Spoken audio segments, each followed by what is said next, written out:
Alright guys, thanks for tuning in to another episode. In this video you're going to see me start the lowering kit on the Z71 in the front. Now this is really what happened. I started it in the garage to attempt it anyway. This was on a weekend day in the front. Now I didn't think it would be that bad. You know, spindles,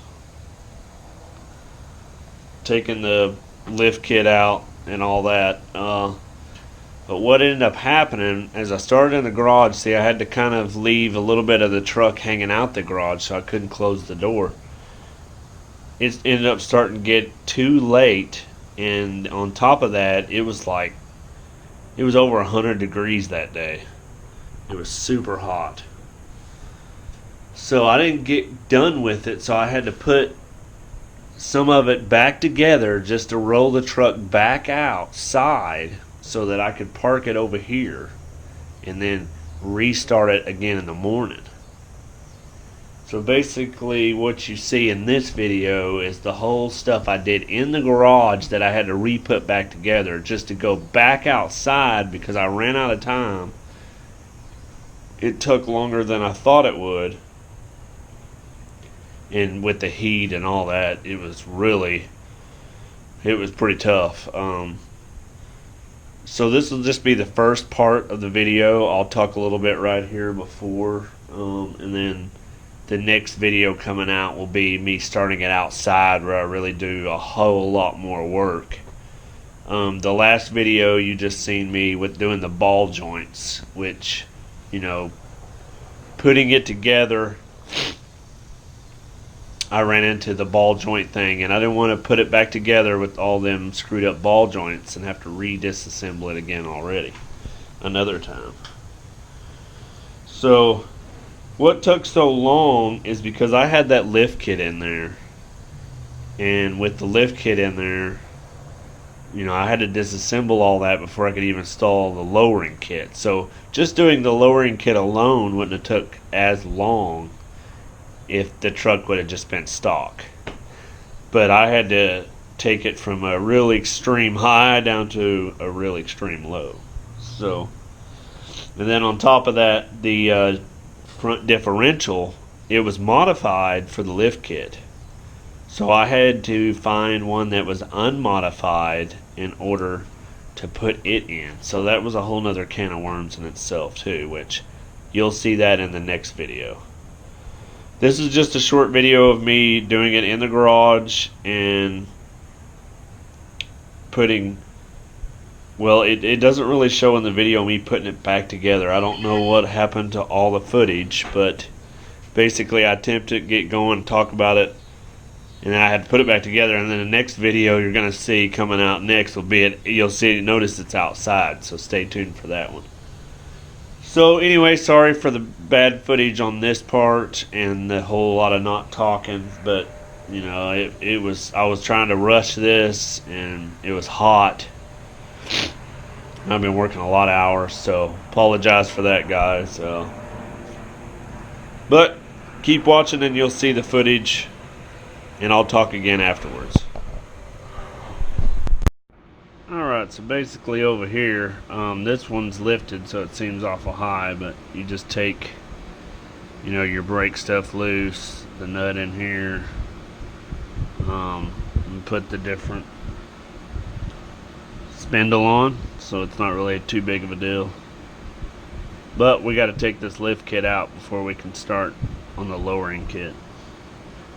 So that's where we're going now.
yeah, as you can see there in that footage, there wasn't a whole lot, but just basically me starting the front and then realizing, oh man, this is going to take longer than I thought.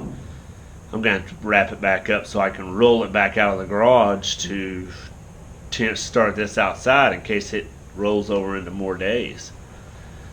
But wait for the next video. There'll be more footage of actually doing the lowering kit and removing the lift kit. But if you made it this far, thanks for watching. Give it a thumbs up, subscribe, and until next time, always keep it simple, keep it sweet.